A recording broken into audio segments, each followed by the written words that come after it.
Salve, salve, nação! Saudações! Que saudade do Brasileirão, galera! Neste sábado vamos retomar o Campeonato Brasileiro. Flamengo entra em campo contra o São Paulo no Maracanã às 16h30. E eu estou animado para esse jogo e ansioso, hein, cara? Meus amigos, temos aqui um corte do programa Sport Center da ESPN Brasil para falar do Mengão. Não sei o que eles vão falar do Mengão, vamos ver aqui agora. Quero dar os créditos para o Grupo Disney, link na descrição, canal ESPN Brasil. Quero pedir o seu like, né, cara? Deixa o like, se inscreva no canal, seja bem-vindo e ative o sininho. Isso ajuda muito o nosso trabalho aqui. Vamos lá. Corrigido. Tava ansiosa pra você vir pra cá, Robson. Eu pulei até um jogo. Vamos com informações do Flamengo. Quem chega com a gente é o Pedro Henrique Toy, trazendo tudo por lá. Tudo bem, Pedrão? Seja bem-vindo. Um beijo pra você.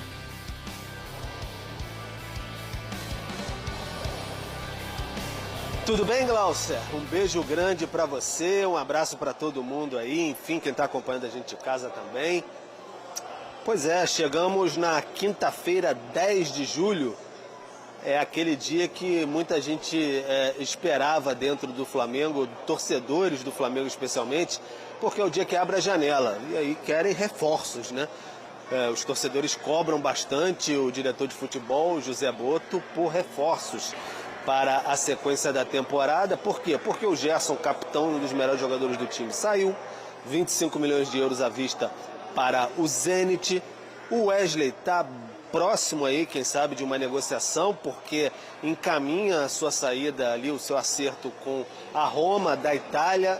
Ainda há possibilidades aí de Espanha, Inglaterra, mas o mais quente no momento que está fluindo bem é com a Roma mesmo, então o negócio ali pode beirar ali os 25 milhões de euros, é o que deseja o Flamengo, mas espera receber uma proposta concreta nesse sentido. Então é muito dinheiro entrando. Também fala-se aí de Wallace, o Flamengo até agora não recebeu proposta nesse sentido, da Inglaterra, por exemplo. Então é muitos valores entrando e o torcedor rubro-negro, poxa, tá saindo muita gente, quer saber quem vai entrar. O Flamengo tenta o Carrascal, colombiano, está no Dinamo de Moscou, enfim, para ser um reforço, mas cada lado esticando a corda, a negociação com os russos é difícil sempre assim, só que o campeonato já volta, o campeonato brasileiro no caso, já volta no sábado e o Flamengo não vai ter o Gerson, não vai ter o Pulgar, porque teve um problema ali de fratura mesmo do quinto metatarso ali, o dedinho, né, do pé direito. Então vai ficar mais de 2 meses fora de ação, jogador considerado fundamental pelo Felipe Luiz. Então o Flamengo vai ter que se virar aí nesse momento. E no primeiro jogo da Libertadores, jogo de ida... Rapaz, é mesmo, né? Tinha até esquecido, né, cara? Sem Érico Pulgar, sem Gerson, Arrascaeta suspenso, né? Não joga esse jogo.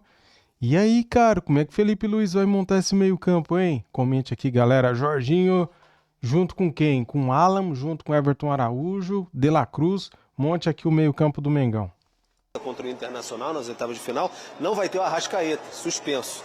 Então vai ter que correr atrás aí de nomes para trazer. Então, nesse momento, o que a gente sabe aí é que o Carrascal é uma possibilidade, o Flamengo observando o mercado. A ideia era, até palavras do José Botto, diretor de futebol, que já tinha alvos bem definidos. Isso ele falou há 2 meses, que já com a janela aberta o Flamengo já estaria mais próximo aí de trazer esses reforços. Mas até agora anunciou mesmo o Jorginho para a disputa do Mundial de Clubes, que é um jogador muito importante, vai fazer a sua estreia no sábado no Maracanã, mas por enquanto a torcida do Flamengo fica muito na expectativa, Glaucia. Quem vai chegar? Abriu a janela, então tá todo mundo ali. O Flamengo agora não tem mais aquele argumento que virou a temporada, não tem dinheiro, etc. O caixa é baixo, 7 milhões apenas. Agora entrou muito dinheiro no caixa rubro-negro. O Flamengo vai ter que apresentar reforços para satisfazer a sua torcida. Glaucia. Boa, Pedro. Obrigada, amigo. Um beijo para você. Boa sequência de trabalho por aí também. Já Gerson saindo, agora também proposta pro Wesley. Algo acho que até natural, né, Calçade? Também pelo desempenho do Flamengo no Mundial, algumas peças chamaram mais atenção, enfim.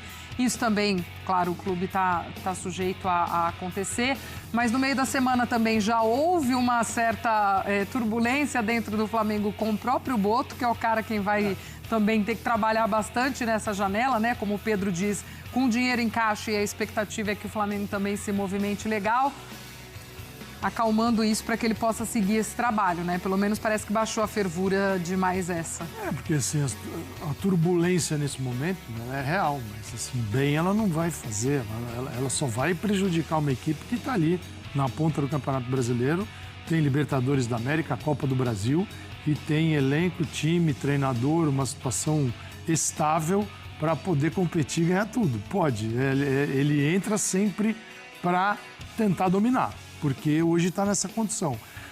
Só que tem aí uma janela aberta de contratações. O Gerson saiu, um jogador extremamente importante, como era usado pelo Felipe Luiz, e precisa ocorrer uma reposição.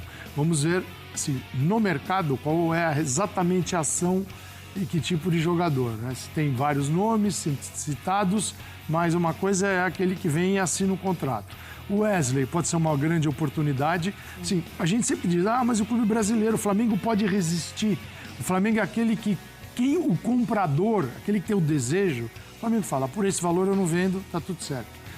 Quando você chega num outro clube brasileiro em crise e quem está de fora sabe que aquele clube está em crise, o valor já vem lá embaixo.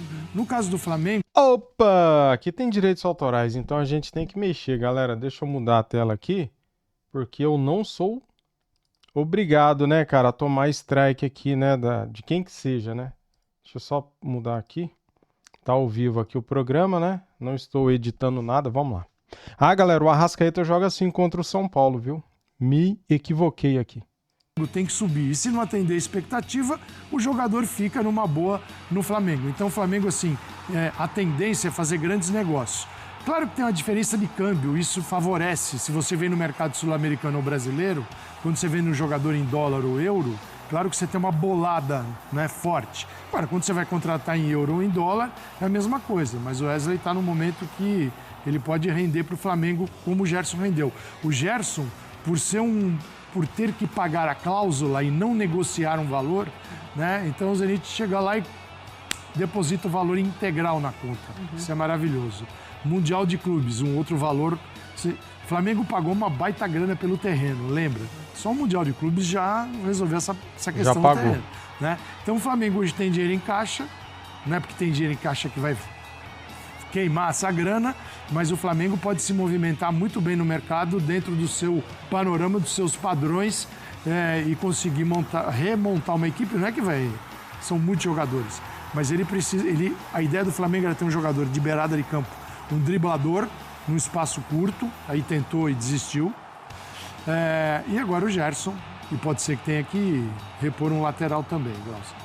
Rafa, é lógico que aí esse Flamengo com o dinheiro em caixa, a pedida da torcida vai ser de fato por reforços de nome, de peso, algo que já foi conversado, já foi dito, também foi pauta aí ao longo dessa semana, mas acho que vai ter que seguir um pouco nessa tendência também esse mercado do Flamengo. Não dá para fugir disso, viu, Glaucia e Calçade, porque o Flamengo do Mundial de Clubes ganhou 152 milhões de reais. Então, assim, se nós formos analisar o potencial de investimento, o Flamengo tem. E se tem potencial de investimento, precisa ser assertivo no mercado. E não manter o padrão de negociações, de contratações que o Boto vinha desenvolvendo como uma espécie de parâmetro. Essa interferência do BAP, o presidente Luiz Eduardo Batista, na não vinda do Mickey Johnston, jogador do West Bromwich, foi determinante para que o Flamengo tenha outro rumo no mercado, um comportamento de Flamengo. O que o torcedor espera é algo mais ousado, sem fazer loucuras, né, sem nenhuma negociação muito fora da curva, mas tendo dinheiro em caixa, fazer disso o elemento fundamental para ter o poder de barganha. No futebol é assim, quem tem a grana tem o poder de barganha. O Flamengo tem a venda do Gerson e o que ganhou no Mundial de Clubes. É muito dinheiro, mais 300 milhões de reais. Então pode perfeitamente organizar-se para ir nas lacunas que o Felipe Luiz precisa preencher. E nenhuma delas tem o tamanho da lacuna que o Gerson está deixando. Quando a gente fala, enaltece a qualidade do elenco do Flamengo, como um dos melhores do Brasil, é óbvio que isso aí é baseado na quantidade de boas peças à disposição do treinador. Mas algumas peças são melhores do que as outras. E o Flamengo perdeu a sua principal peça para efeitos de funcionamento do time. Você encontra um Gerson na prateleira de mercado disponível? Não encontra. Vai ter que tirar de algum lugar, vai ter que tirar de alguém. Então vai ter que gastar. E é preciso gastar bem. Sobre o Carrascal, né? O Pedro Henrique Torre falava desse jogador. Eu gosto. Tanto faz o lado esquerdo, jogador de técnica e de velocidade, como também pode jogar por dentro, como meio de construção. Me parece um bom nome. Não sei como vem jogando no Dinamo Moscou. A gente não tem acesso a todos os jogos dos clubes russos. Cada vez tem menos acesso, inclusive. Então não posso assegurar que a forma técnica dele hoje ela é plena, mas ele tem recursos que podem ser úteis ao plantel do Flamengo. Mas longe de ser o jogador que vai vir para chegar e jogar. O Flamengo tem outros jogadores com capacidade de ganhar isso mais no seu elenco atual do que o próprio Carrascal. Duro mesmo vai ser encontrar alguém para fazer as funções do Gerson, ou então, como alternativa, o Felipe Luís encontrar uma outra forma do time jogar. Muito bem, Flamengo que nessa rodada de fim de semana, retomada do Brasileirão, enfrenta o São Paulo. E o Edu Afonso chega com as informações do Tricolor pra gente. Galera, é muito importante a gente saber também o que se passa do outro lado, né? Então vamos aqui acompanhar as notícias do São Paulo e saber se eles têm algum tipo de problema, como, por exemplo, algum desfalque importante, né? Cola no vídeo aí, vamos aqui acompanhar as notícias também do nosso adversário. Simbora. Tudo bem, Edu? Seja muito bem-vindo, amigo. Um beijo pra você. Oi, Glaucia, tá tudo bem contigo? Grande beijo pra você, abraço ao Calçade, ao Rafa Marques e ao Fã de Esportes. Voltamos nesta quinta-feira aqui do CT da Barra Funda, penúltimo dia da intertemporada do São Paulo, antes da retomada do Campeonato Brasileiro e, consequentemente, da reestreia de Crespo como técnico do São Paulo, que será neste sábado no Maracanã contra o líder Flamengo. Vamos lembrar que o São Paulo está na 14ª colocação, teve um final da fase anterior do Brasileiro bem complicado, com muitas derrotas com a comissão técnica de Zubeldia. Embora esteja numa posição complicada, a equipe acredita muito numa reação rápida, mesmo que a tabela não seja das melhores. Flamengo no Rio, Red Bull Bragantino em Bragança quarta-feira que vem e Corinthians, clássico marcado para sábado da outra semana no estádio do Morumbis. Vamos falar do time porque o Crespo está ganhando 4 jogadores do departamento médico que não atuaram em boa parte das últimas partidas do Zubeldia. O Oscar e o Marcos Antônio já estão trabalhando desde o início da pré-temporada e estão confirmadíssimos na equipe que pega o Flamengo. A questão é com relação a Lucas Moura e Ferreirinha. Eles só começaram a treinar na segunda-feira, fizeram só 4 treinos e a questão física preocupa bastante. Por isso, existe uma possibilidade bem grande dos dois começarem o jogo de sábado no banco de reserva, serem opções para o decorrer da partida. Quem já está fora é o Luciano, suspenso pelo 3º cartão amarelo. A dupla de ataque pode ser formada por Dineno e André Silva. O Dineno jogou 45 minutos contra o Vasco, se apresentou antes do elenco para fazer um tratamento físico melhor, fez 3 gols no jogo treino contra o Sub-20 no último sábado e está se colocando à disposição do Hernan Crespo. Na zaga, o esquema será com 3 zagueiros, com Alan Franco, Ferrarese pelo lado direito e Arboleda, que completou 8 anos de São Paulo, jogador mais longevo do grupo pelo lado esquerdo. Ontem, 2 jogadores da base de São Paulo, mas que estão há um bom tempo no profissional, o Rian Francisco e o Luca, desceram novamente para o Sub-20, jogaram pelo Campeonato Brasileiro contra o Palmeiras. O Rian Francisco fez até um gol, mas o Palmeiras, o rival e vizinho de Muro, acabou levando o melhor, venceu por 3-2. Os dois já treinaram hoje com o grupo pela manhã e estão à disposição para a viagem ao Rio de Janeiro. A dúvida é o Lucas Ferreira, que machucado vem fazendo um trabalho de recuperação e só vai saber nesta sexta-feira se terá condições ou não de viajar. Vamos falar um pouquinho do mercado de São Paulo. São Paulo está atrás de um lateral direito, de um zagueiro e de um atacante de lado, além de um meio-campista se sobrar dinheiro. Para essa vaga de atacante de lado, a negociação que está bem adiantada é com o Gonzalo Tapia, jogador que pertence ao River Plate. O chileno deve vir por 1 ano por empréstimo. A campanha dele neste ano não é boa. Foram 7 jogos pelo River Plate e nenhum gol, nenhuma assistência. Ele, inclusive, deixou de ser convocado pela seleção do Chile nas eliminatórias. Porém, no ano passado, na Universidade Católica, ele estava muito bem. Tanto que atraiu o interesse de muitas equipes do Brasil, Atlético Mineiro, Cruzeiro, Vitória e, recentemente, até do Atlético Paranaense. Ele fez, pela Universidade Católica, 11 gols e 4 assistências, por isso era chamado constantemente para a seleção chilena que disputa as eliminatórias para a Copa do Mundo. São Paulo tem bastante esperança e otimismo que possa fechar esta contratação.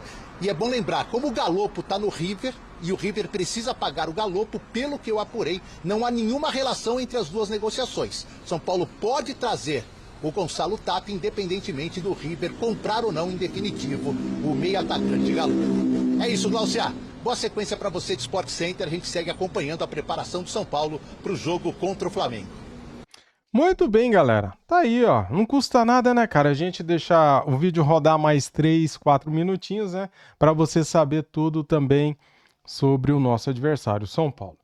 Bem, galera, estava vendo aqui as notícias, cara. O Arrascaeta, sim, vai jogar contra o São Paulo, tá? Eu me equivoquei porque ele está suspenso, mas é na Libertadores contra o Internacional e não agora contra o São Paulo pelo Brasileirão, tá? Então, o Arrascaeta, a dúvida é a seguinte, será que Felipe Luiz vai colocar o Arrascaeta junto com o Pedro?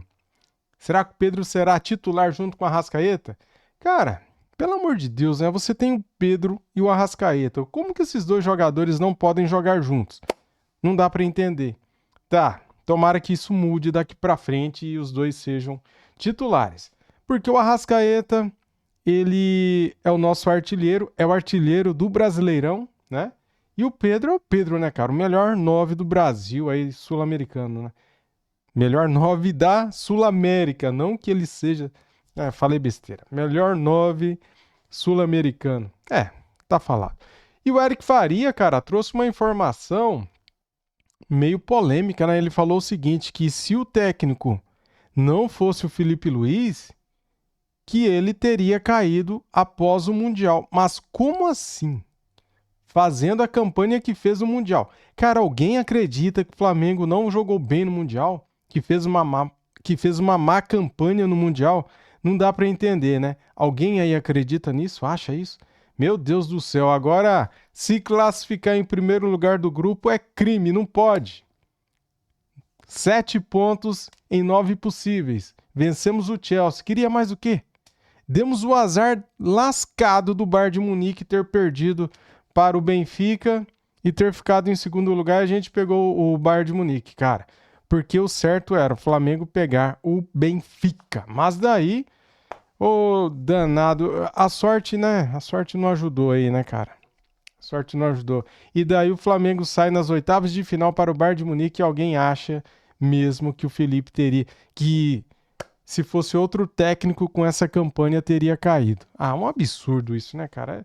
Pelo amor de Deus, hein? Tem que ter paciência também. Valeu, galera. Tamo junto. Saudações. Fui!